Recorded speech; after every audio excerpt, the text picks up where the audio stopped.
I used to think I was a good person, quiet, reliable patient, the kind of person people lean on when things fall apart. At work, I always said yes.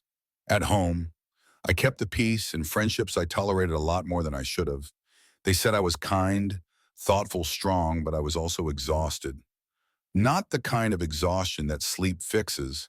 This was something deeper, a quiet weight in my chest that followed me everywhere. A weariness that didn't come from doing too much, but from swallowing too much. And still, I told myself it was nothing, that I was just tired, that everyone felt this way sometimes.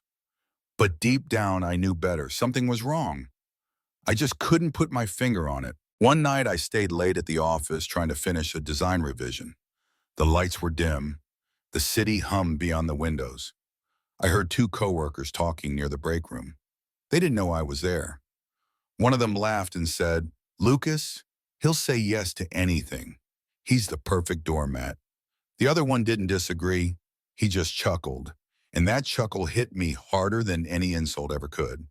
I didn't move, didn't confront them, didn't even breathe for a moment. I just stood there, eyes locked on the floor, heart sinking into a place I didn't know existed. I'd always thought of myself as someone dependable, but in that moment I realized they didn't see me that way at all. They didn't respect me.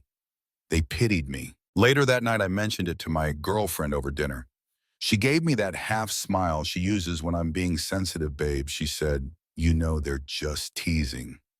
You take things too seriously." I nodded, laughed, changed the subject. But something in me stayed quiet after that, like a part of my mind had folded in on itself. A voice that used to whisper was now screaming. I started noticing the small thing, the way I always apologized first, the way I held back my thoughts to avoid conflict, the way I laughed at jokes that weren't funny, just to keep things light. I thought this made me likable, but the truth, it made me invisible. I'd become a mirror for everyone else's comfort while slowly erasing myself. I booked a therapy session a week later. I didn't know what I was expecting. Some advice, maybe some clarity. But the therapist didn't give advice. She gave me a pen and a blank page. Write down everything she said, every time you felt off, every time you said nothing. I thought it would take me 5 minutes. It took me over an hour.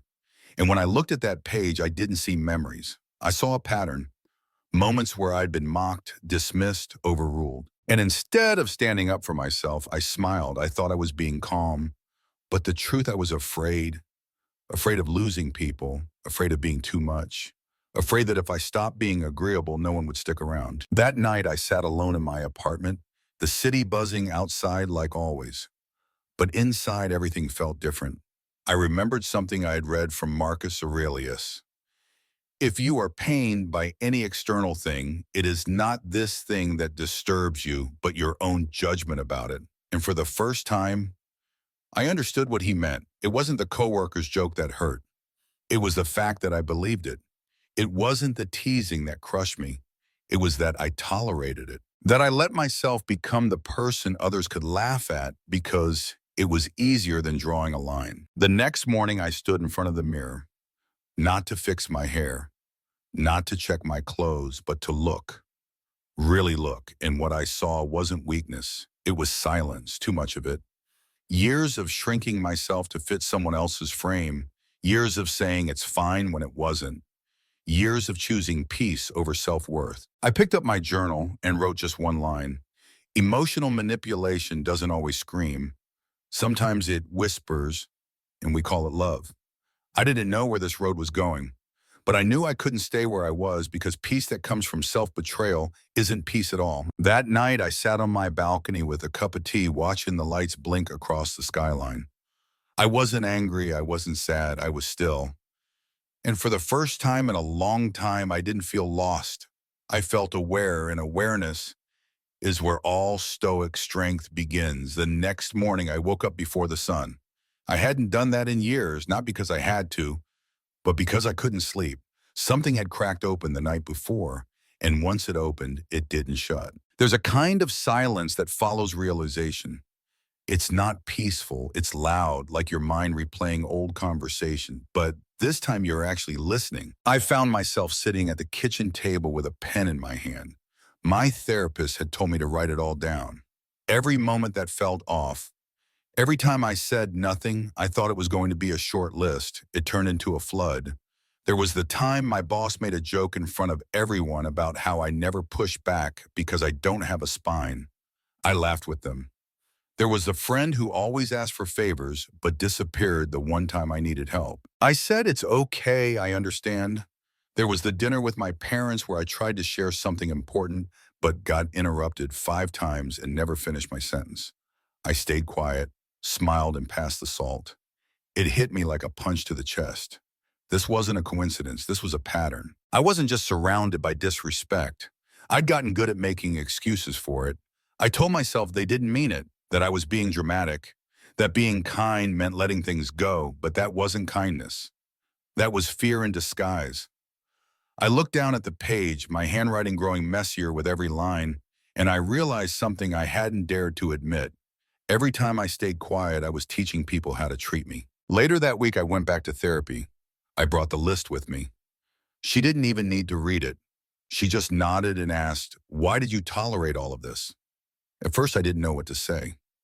Then the answer came, simple, quiet, devastating, because I didn't think I deserved more. That was the moment the fog started to lift. All those years of being the calm one, the easy one, the understanding one, they weren't about virtue, they were about survival. I'd built an identity around not taking up space, around not being inconvenient, around making sure no one ever had a reason to walk away. But in doing that, I walked away from myself. I started keeping a journal. Every day I'd write one line, something that challenged the old story I'd been telling myself. One of the first entries was, "I am allowed to exist without apologizing for it." It felt strange to write that, strange but necessary, because when you've spent your life being agreeable, the first time you assert yourself feels like a crime. But it's not, it's clarity. One night I stayed late again at work, not because I had to, but because I wanted to test something. I intentionally let a request go unanswered. A colleague had emailed me expecting I'd jump in to help clean up a mess he created, but I didn't respond right away. I took my time. I expected guilt, but what I felt was power. Not the kind that dominates others, but the kind that says, "I am not here to be used." That was a turning point, a subtle shift, but one I could feel in my bones. The next day I was at lunch with a friend.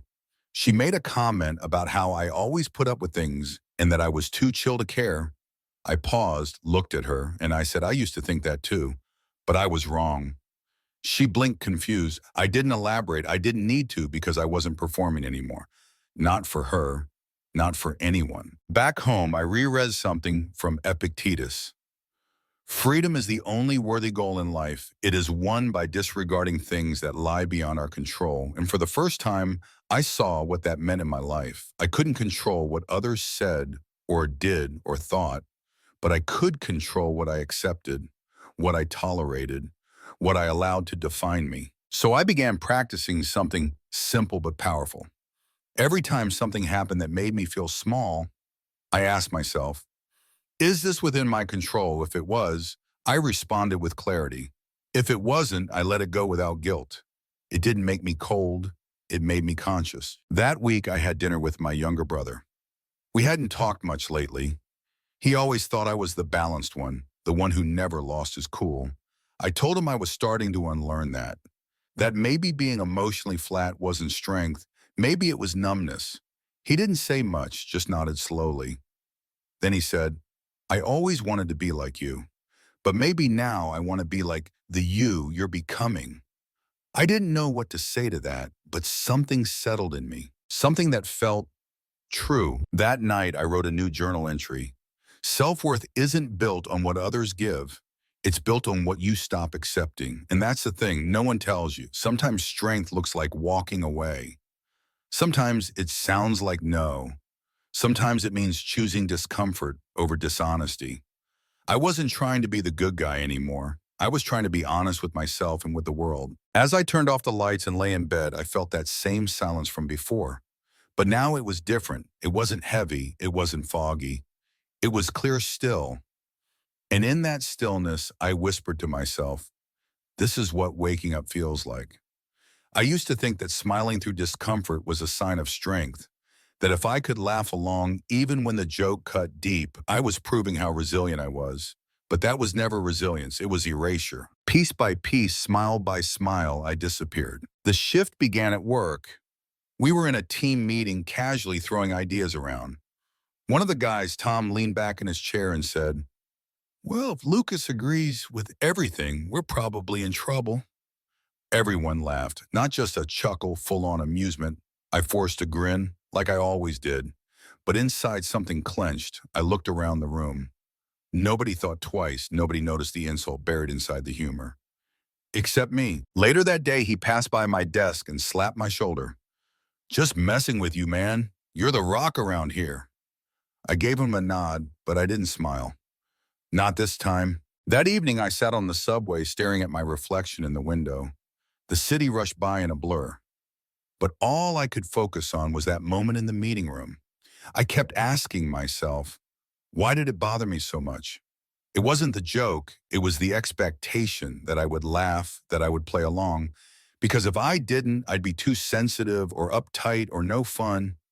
But if I did, I'd be agreeing with my own diminishment. I remembered something I wrote in my journal not long ago. What you allow teaches others what you're worth. And in that moment, I saw it clearly. My smile wasn't kindness, it was submission. I started noticing how often it happened. A jab from a friend, a sarcastic comment from a family member, a subtle dismissal of something I said, all met with my signature, practiced grin. It was like muscle memory. Smile. Make them comfortable. Disappear. But the more aware I became, the heavier that smile felt. It wasn't just a gesture, it was a mask, and it was suffocating. One night, my girlfriend and I were out with her friends. One of them asked how we met. I told the story, lighthearted and honest. She jumped in halfway through, twisting it into a joke about how I chased her like a puppy. Everyone laughed. I looked at her, surprised. That wasn't how it happened, not even close. But I did what I always did. I smiled. Later in the car, I brought it up. I didn't like that. I said I felt belittled. She rolled her eyes. "Oh, come on. You know, I was just joking." I didn't say anything. But inside, something changed. Not because she joked, but because I saw what I was doing again, minimizing myself for the comfort of others. That night, I sat on the edge of the bed and whispered a single sentence. No more laughing at my own expense. It didn't sound like a declaration, it sounded like survival. The next day at work, another joke came, another "Lucas always plays it safe" comment. Another setup for me to smile and let it slide, but this time I didn't. I looked straight at Tom and said, "Hey, I know you think it's harmless, but I don't find that funny, huh?" The room got quiet, awkward quiet. He smirked, shrugged and muttered, "All right, man, chill." But I didn't feel embarrassed, I felt clear.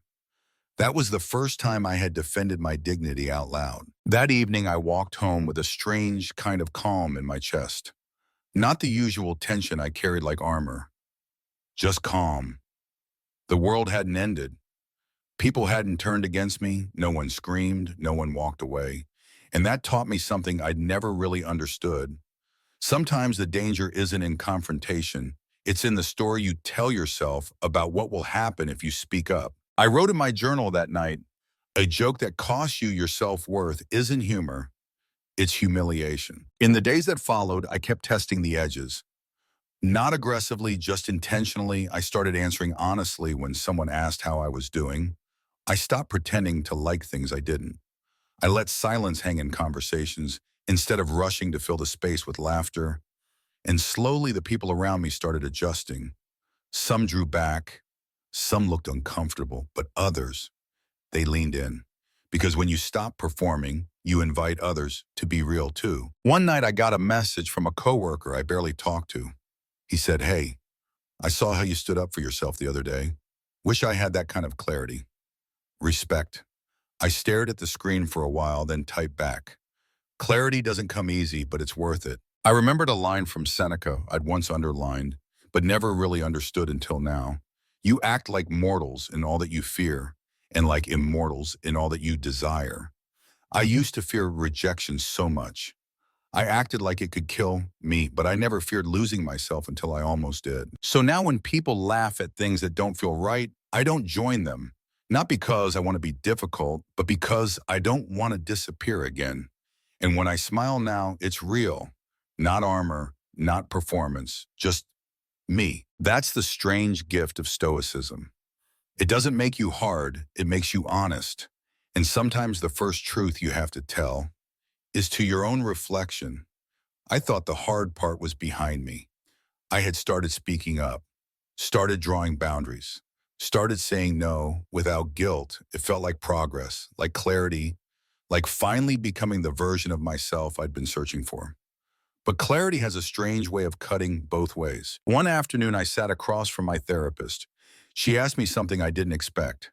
Who have you silenced in your life? At first, I smiled in automatic reflex because I didn't see myself as that kind of person.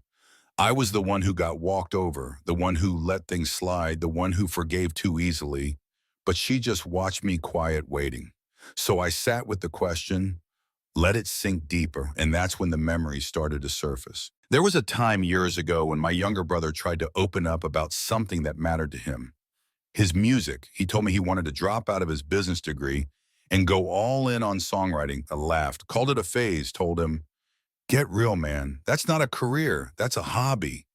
He got quiet, didn't bring it up again for a long time. I thought I was helping him stay grounded. But now sitting in that chair, I saw it for what it was.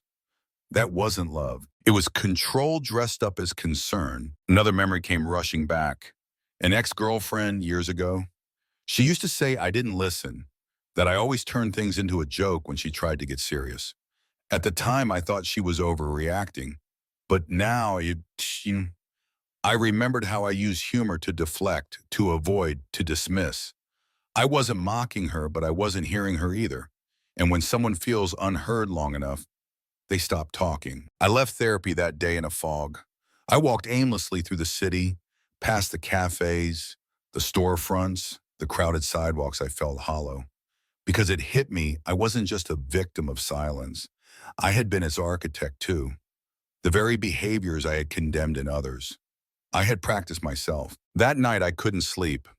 I sat on the floor in my living room, journal in hand, and wrote one sentence over and over. Where have I become what I hated? It felt like betrayal, not from the world, but from myself. For days, I pulled away from everything, friends, work, conversations. I wasn't angry, I was ashamed because the moment you see yourself clearly, you can't unsee it. I kept replaying all the moments I'd been dismissive, all the times I'd shut someone down without meaning to, all the jokes, the eye rolls, the sarcasm. It was like finding a mirror in the dark, one you didn't know you were avoiding. Then I remembered a passage from Marcus Aurelius. If someone can prove me wrong and show me my mistake in any thought or action, I shall gladly change. I seek the truth which never harmed anyone, that stopped me because it reminded me. Stoicism isn't about appearing unshakable. It's about being honest, and honesty starts at home. I didn't want to be right. I wanted to be real. So I did something I'd never done before. I started writing letters to my brother, to my ex, to a former coworker. I'd once mocked behind their back. I didn't ask for forgiveness. I didn't justify. I just told the truth. I wrote, I see now that I made you feel small in moments when you needed to feel seen. I thought I was helping, but I was protecting my own discomfort. I'm sorry for that. I didn't know if I'd send them. I just needed to say it out loud on paper and ink because acknowledging your shadow, that's the first step toward becoming whole. A few days later, I sat with my brother over coffee. I told him about the music conversation, how I saw it differently now. He didn't get emotional. He didn't even look surprised. He just said, I figured you thought you were doing the right thing. But yeah, it hurt. We sat in silence for a while, but it wasn't awkward. It was healing. I started noticing my patterns more clearly. When I felt the urge to cut someone off, I paused. When I wanted to joke to dodge discomfort, I stayed still. These weren't huge dramatic shifts, just small acts of discipline, of presence. That's when I understood what Epictetus meant by, no man is free who is not master of himself, because it's not enough to master how others treat you. You have to master how you treat others, especially in moments when no one is watching. I wasn't trying to be perfect, just present. And in that presence, I felt something I hadn't felt in a long time. Integrity, not the kind you earn by being praised, but the kind you earn by facing the mirror and not looking away. I wrote in my journal that night, freedom isn't in how the world sees you, it's in how you face yourself. I don't know if everyone I've wronged will forgive me. That's not the point. The point is, now I see, and once you see clearly, you walk differently. You speak more carefully, you listen more fully, you move through the world, not as someone afraid to make mistakes, but as someone willing to own them. That's Stoicism. Not perfection, but presence, and presence is what I'd been missing and all along. A few weeks after that conversation with my brother, I packed a small bag, left my phone at home, and drove north. No destination in mind, no itinerary, just a need to breathe air that wasn't filled with noise, opinions, or the past. I ended up in the Adirondacks somewhere, deep, quiet, and untouched. The kind of place where even your thoughts sound different. They're surrounded by mountains and sky. I finally heard myself without the echo of the world. The first night was cold. I made a fire, sat down beside it, and opened my journal. This time I didn't write about other people, not about what they'd done or said or failed to say. I wrote about me, about the patterns I'd broken, and the ones I was still afraid to touch. I thought back to everything I had tolerated, the jokes, the manipulation, the quiet disrespect. But more than that, I thought about the version of me that let it all happen, the version that thought peace was something you earned by shrinking, that self-worth had to be proven with patience and pain, that love meant sacrifice without limit. That version was gone now, not erased but transformed. I pulled out a small sheet of paper and wrote one sentence across the top, what I will no longer allow. I listed 7 things, not as rules but as reminders. 1. I will not laugh at what wounds me. 2. I will not make space for those who make me feel small. 3. I will not mistake silence for virtue. 4. I will not confuse loyalty with self-abandonment. I will not apologize for setting boundaries. I will not seek peace if it costs my integrity. I will not let the fear of being alone make me tolerate being erased. I folded the list and tucked it inside my journal. Not for show, not to post or a quote, just for me, because that's what this whole journey had been about. Coming home to myself. The next morning I woke before sunrise, made coffee on the fire, wrapped myself in a blanket and watched the light change over the lake. I opened Meditations by Marcus Aurelius. Read a passage I'd underlined months ago but never really understood until now. Know where you can go is more peaceful, more free of interruptions than your own soul. And I smiled because for the first time, I felt that truth in my bones. When I got back to the city, things didn't look different, but I did. I wasn't interested in proving anything anymore. Not my goodness, not my strength, not my worth. I wasn't looking to win anyone back or earn what should have been freely given. I was done performing, done managing other people's comfort, done mistaking endurance for growth. That week, I ended my relationship. Not in anger, not in resentment, just with honesty. I told her, I'm not blaming you, but I've been gone from myself for a long time. And I'm not willing to disappear again, not for love, not for anyone, she cried. I didn't. Not because I didn't care, but because I finally did about myself. I also resigned from my job. Not because of the jokes, not even because of the people, but because I'd built a life inside a structure that didn't reflect me anymore. I wanted different stakes, different values, different quiet.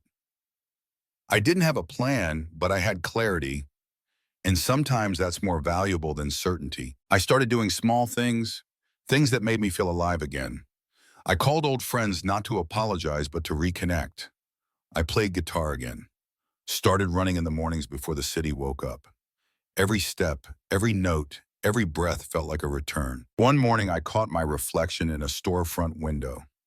I stopped, not to check my hair, not to see how I looked, but because, for the first time in years, I recognized the person staring at me.